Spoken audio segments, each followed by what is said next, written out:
Hey, welcome back to the channel. It's your man Wise back at it again. Today, I'm checking out a video from Mark Dice. If you haven't gone over to his channel, please go over there and go check him out, man. Democrats panic over more black voters supporting Trump.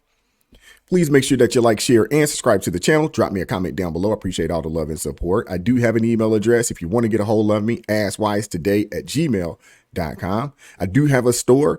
Get you a t-shirt, get you a hoodie, get you a hat, get all three.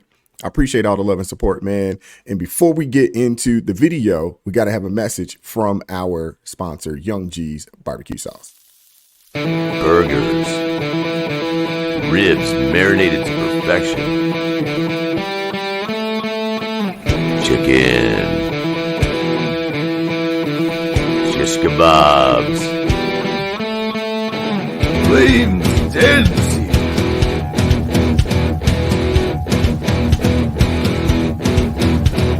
Young G's Barbecue Sauce, American. Get you some Young G's Barbecue Sauce today. Link down into the description box below. Support a service disabled veteran-owned business. Young G's Barbecue Sauce available at walmart.com. Without further ado, let go. It's becoming clear to an increasing number of liberals that despite the ongoing ruthless media smears against Donald Trump, the lawfare with the trumped up criminal charges, bogus civil cases, that his support is only gaining, and not just amongst the general public, but what particularly is befuddling them is that he's gaining support by non-white voters. Despite all of the negative coverage in regard to Donald Trump's rhetoric and in some cases policies toward Black and Latino voters, fact of the matter is he has been just increasing his support more and more.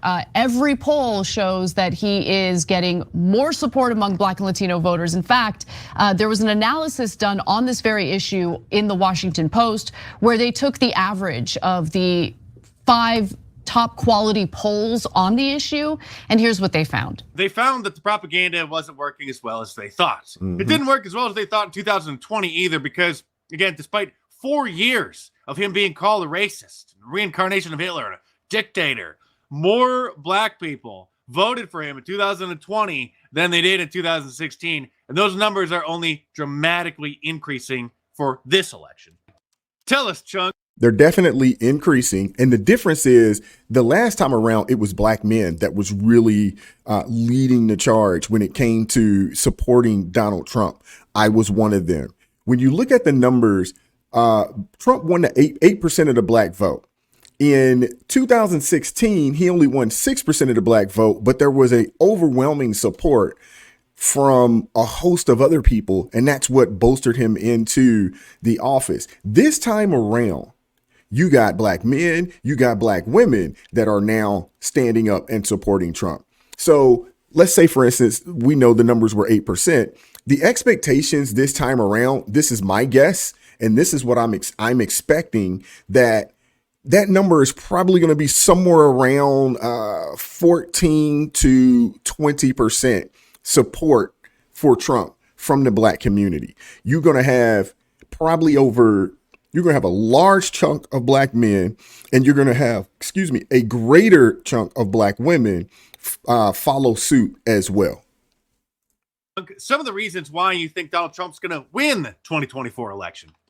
So what I will say is too, if Trump gets just 14% of the Black vote, it's a landslide butt whipping for Joe Biden. I'm just saying that anything more than that, it's not even going to be close. If they get to 20%, like I think can happen, if they get to 20%, woo, it will be a beatdown of epic proportion if that happened. But my guess, it's going to be realistically, I'm thinking it's going to be somewhere around about 14% of the Black vote, or is going to vote for Donald Trump. The number should be a whole lot higher just based on the fact that we lived in the Trump administration, we've lived in the Biden administration, and we know that during the Trump administration, things were so much better than what they are right now. We know that we can compare apples to apples. We can do that right now. So the average for the last 50 years has been Republican presidential candidates getting 9% of the black vote. So if it goes to 20%, let alone Hispanics going up to 42%, the Democrat has almost no chance of winning. Absolutely. And I didn't even bring in the Hispanics, their vote. I didn't even talk about that. I was just speaking on black people and their voting. You bring in the Hispanics, who they've been a little more split than black people. Black people have overwhelmingly voted for Democrats. The Latino vote, for the most part, it's been somewhat split. I'm assuming that it's been somewhere around 60 to 40%. I haven't done a whole lot of research on the Hispanic vote, but I would assume that it's right there, probably 60-40, depending on the part of the country you're in. Numbers are unrecoverable. So they barely win when it's 9%. They cannot sustain 20% of black folks leaving the Democratic Party and voting for the Republican. So why is it happening? Well, since you asked, I'll tell you. There is an increasing number of black people who are no longer centering their identity around their race and instead are seeing themselves as Americans, and they're leaving the Democrat plantation, realizing that the Democrat Party has just been pandering to them and using them. And the liberal media has been lying to them, and Donald Trump made America great again, and, well, that's what they want. People like... And to expound on that, a lot of black folks nowadays are choosing Trump for a multitude of reasons. But the main one is, like I said earlier, is people have lived life during and under the Trump administration. And we've also seen life in the Biden administration. And when you compare apples to apples, things were a whole heck of a lot better when you look at the Trump administration. Gas was lower. Jobs were plentiful. Matter of fact, there were so many jobs that companies were paying sign-in bonuses like we had never seen before. And there were more opportunities, more jobs than there were people during the Trump administration. The other thing, there were a ton of businesses, new businesses started. The other thing that was a really big thing was the path to homeownership. Right now, the path to homeownership almost seems unattainable. But during the Trump administration, when interest rates were as low as they had ever been in the history of the United States, home ownership for black people and for brown people as well. When you look at, black Americans, Latino, Hispanic Americans, home ownership was probably as attainable as it has ever been in the history of the United States. The other thing is, Mark also hit the nail on the head as well. A lot of black folks aren't focusing so much on I'm black. They're really looking at the fact that we are Americans. Point blank, period. I've been telling anybody that would listen to me, I don't really care for the term African American. I do consider myself a black man. I guess if I have to use some form of adjective to describe myself, I would just say that I'm black and not say African American. I don't care for that term. Africa is a continent. If you're going to say that you are some form of something / America, it should be a country, not necessarily a continent. That's just my opinion, but that doesn't mean a whole lot here. The other thing is, we are just American. I've been born here, raised here. I served this nation, rocking a uniform in our United States military. I'm just as much as an American as anybody else that has been born and raised in this country. And a lot of black folks are starting to look at life and see themselves in that way. And the one thing that I learned is that when you leave the shores of America and you go to these other countries, as soon as you open your mouth, the first thing they say to you is, "Oh, you're an American." They don't say, "Oh, you're an African American, Black American, white American, Asian American." They don't use those types of prefixes. You are simply just American. And I think more of us are starting to wake up and realize we are just American, especially with this open border policy situation that we got going on and the way that these people are coming in and displacing us. We are really looking at ourselves as just American citizens. The other thing, too, the indoctrination that is happening at our schools. A lot of black folks are not standing for that. The public school indoctrination that's going on, there are a lot of black folks that are not with it and they're pushing back. And when you look at the policies that Biden has been implementing, and then when you look at the cries or the fake cries that a lot of the left has been doing in reference to these policies, like the situations down there in Florida and some of these other states and cities around the country, a lot of black folks aren't with it. They may not tell you up front in your face that they're not with it, but most black people, the way they live their lives on a day-to-day basis, it's really actually pretty daggone conservative in comparison. Just saying. rapper Killer Mike, who on Sunday won a Grammy for Best Rap Album and Best Rap Song, and I think one more for something else, who is obviously not very pleased with old Joe's promises to the black community. What are your feelings on the election coming up? I mean, Biden and Trump, are you as depressed about that as most people as a choice? My feeling is pick your policy, not your person. Find out. This is not the Dallas Cowboys versus your favorite team. This is the policies that will affect our generations for the next 20, 30, 40 years to come. So close your eyes, listen to the policies that are being pushed. Well, that certainly sounds like he's leaning towards Donald Trump, doesn't it? Well, the other thing, too, is I'll piggyback off of Killer Mike there, is to say that black people are starting to become more politically astute. No longer willing to vote based on feelings. You can't get us riled up with a rat. You can't get us riled up with saying somebody is racist. You can't get us riled up, on emotions. We are really just looking at your policies and how your policies affect our day-to-day lives. Point blank. Period. That's what a lot of folks are starting to wake up and seeing. That are some of the things that I've been saying. Anybody that will listen to me in my circle, in my world, I will tell them, hey, just look at the policies. And honestly, if you truly want to vote Democrat because you have had a chance to look over their policies and get an idea of what they stand for and believe in, and you are with that, I can respect that. I don't agree with it. I don't care for their policies and I don't agree with it, but I can respect the fact that you can say, I support this, this, and this. And that's why I'm supporting the Democratic Party. But the unfortunate part is there has been a lot of people that couldn't tell you why they vote blue, no matter who. All they could tell you is red is racist. The Republicans are racist. That's all they could tell you. But they couldn't tell you the reason why I support the Democrats. They just say I vote blue no matter who because Republicans are racist. And in my opinion, that is a piss poor answer, in my opinion. Made Bill Maher extremely nervous, so he asked for some clarification, which made him even more nervous. Make it policy-based. So that means you're for... That means I'm for black people and happy Black History Month. But you're not saying one candidate over the other? Hey man, my nigga, you ain't gonna get me in no trouble tonight. Hey, No, that's your job with me. So he's obviously pro-Trump, but he's just too afraid to admit it. That's what it sounds like. Notice that he's boldly proclaiming that he'll support any candidate that's better for black people, because as long as you're not white, you can express support for candidates and policies that have your ethnic group's best interests in mind. Of course, that is a double standard. And Mark, I understand your sentiment and I understand it and I can appreciate where you're coming from. I think that when people like Killer Mike talk about the black community, our communities have been marginalized for so long, and there's been a focus on what are you going to do for our communities? I think to an extent we are decades removed from that type of thinking, in my opinion, because I think today the opportunities that are out there, I don't think things are 100% equal, but I think the playing field is more fair today than it has ever been.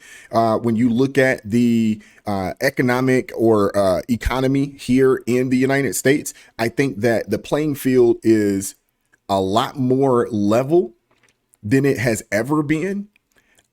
I've worked in corporate America. I've been able to move and shake, in these places, and a lot of opportunities that I received them from white people who gave me a shot, who seen my resume, seen me interview, and they thought that I could come in and be an asset. And the reason why I was able to stay there is because I made myself an asset to the team and to the organization.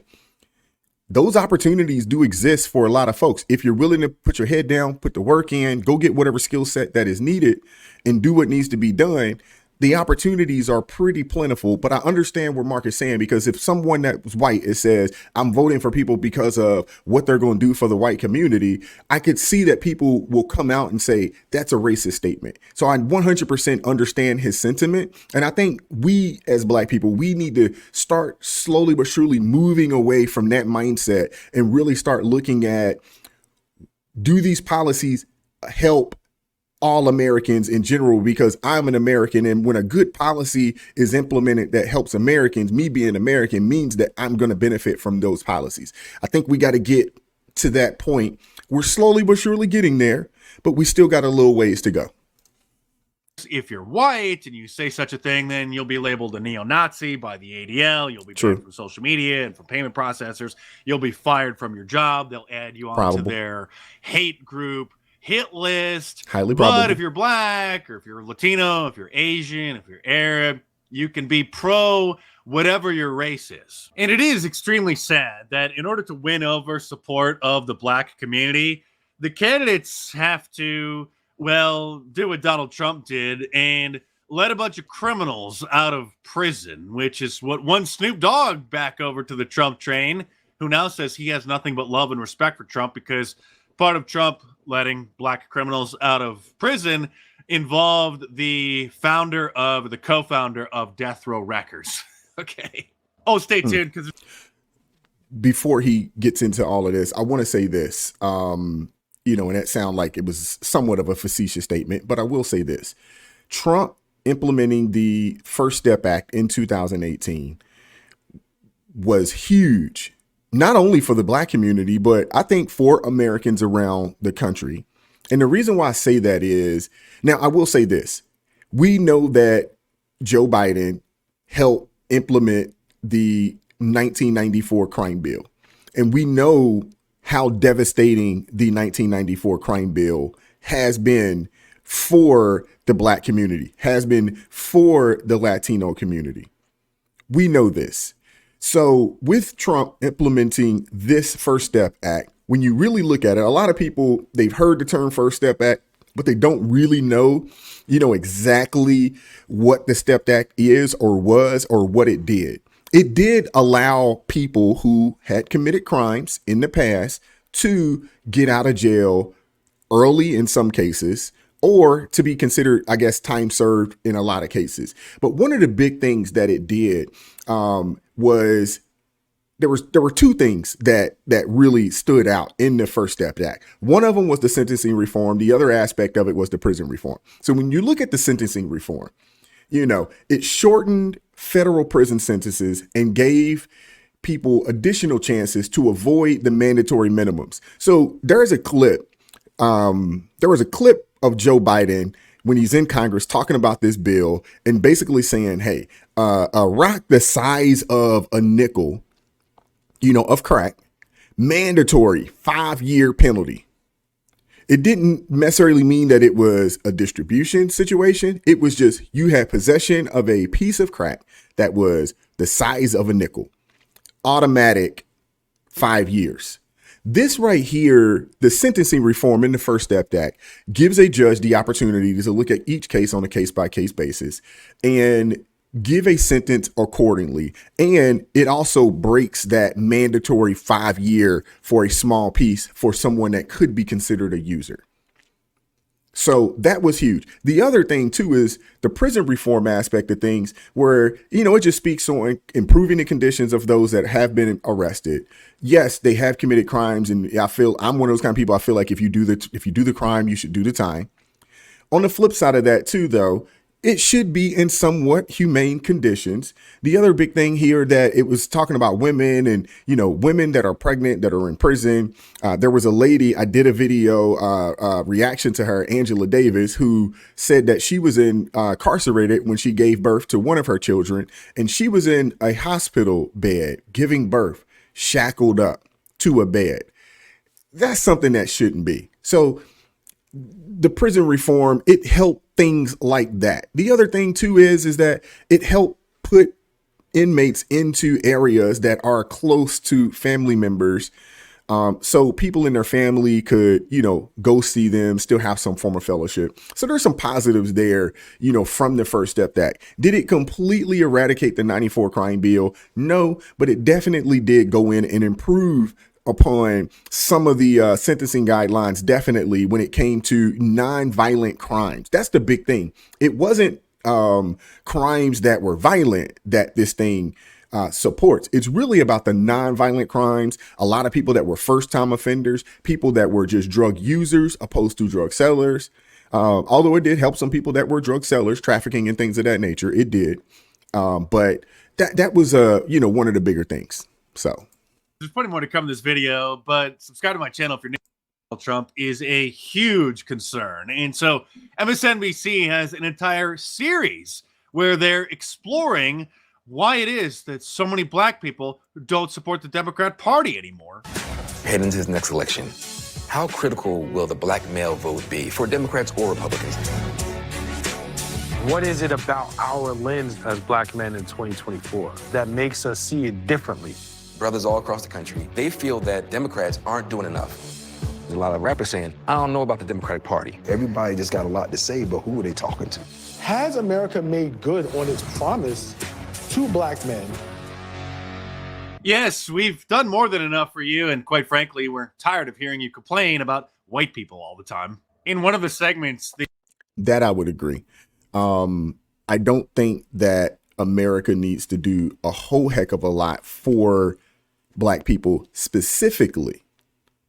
What I would like to see, though, is black people start to take more accountability for some of the situations that we find ourselves in. When you look at the single motherhood situation we have going on, you look at the fact that we know that,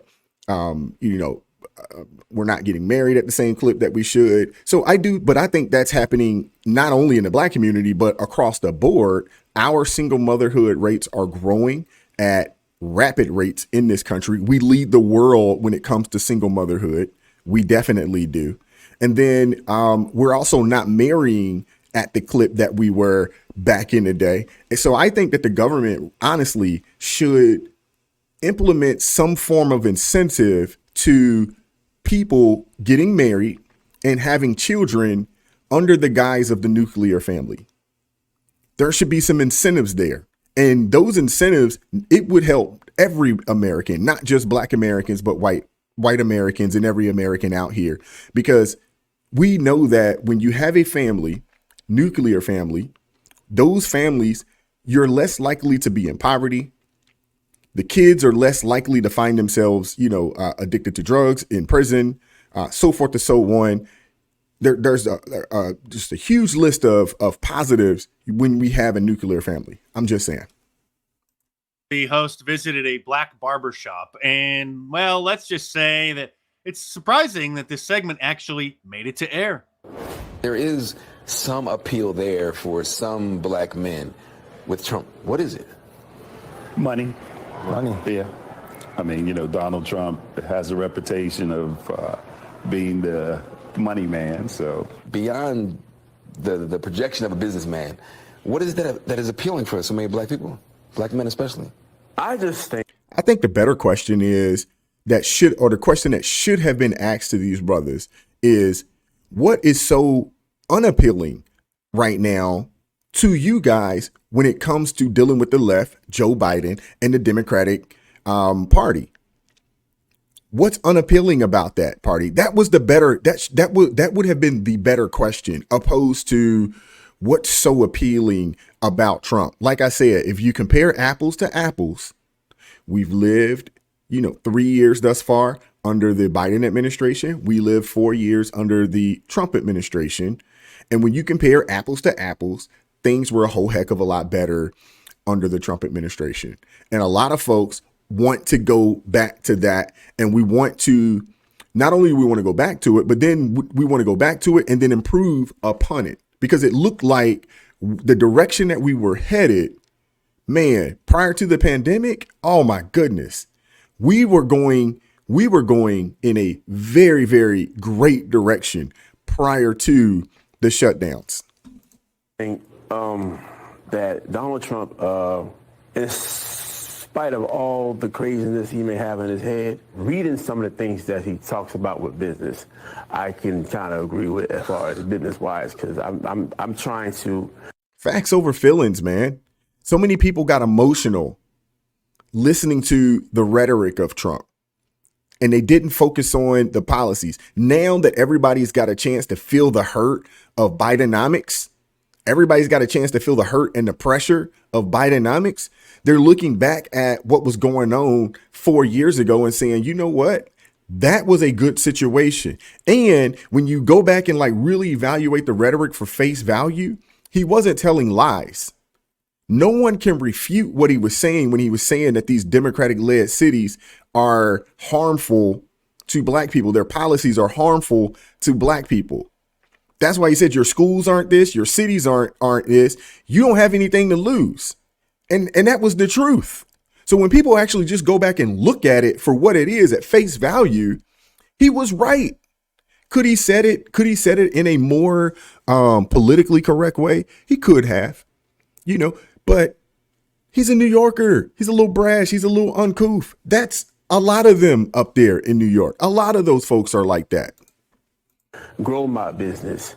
As far as Biden, I haven't seen Biden really care about business like that. And my concern is having my business so that I can build generational wealth, so my kids can see and have something to take upon when I'm not here. And since the ongoing foreign invasion through our southern border is having dramatic effects on black communities, particularly poor black communities in cities like New York and Chicago, now a lot of black people are starting to realize just what it is that the Democrat Party is all about. Even Al Sharpton. Well, the other thing, too, is he's 100% right there, too. He's dead on there. But Biden, when the opportunity zones, the Trump opportunity zones were implemented, which I don't know if you guys remember the Trump opportunity zones. They are still there. They still do exist. That's one thing that Biden didn't get rid of.